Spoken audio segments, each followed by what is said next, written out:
Hello sir. এই Picasso আর van গড়গুলো কি তোর বানানো? জি স্যার। দেখতে তো ভালোই লাগছে।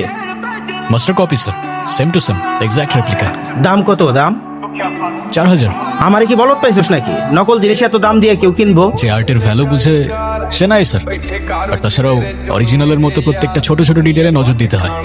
অরিজিনালটা $100 মিলিয়ন হলে এক্সাক্ট রেপ্লিকা 4000 হতে পারবে না। যাক, এত কথা কয়ে লাভ নাই। 1000 টাকা দিমু, চলবে? 1000 চাইলে আপনি আমার অরিজিনাল পেন্টিং নিয়ে যেতে পারেন। আপনার দেয়ালে আমার অরিজিনাল পেন্টিং থাকলে অ্যাজ অ্যান আর্টিস্ট আমি নিজেই অনেক খুশি হব স্যার।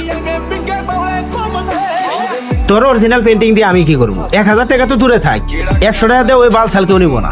কি বললি তুই? আরে কি বললি তুই? এই গায়ে হাত দিচ্ছেন কেন? নেবার হইলে নিবি, না নেবার হইলে না নিবি। আমার আর্টের ডিসরেসপেক্ট করার রাইট তোরে কে দিছে বে? কে দিছে তোরে? আচ্ছা আচ্ছা, আমি 3000 দিচ্ছি, চলবে?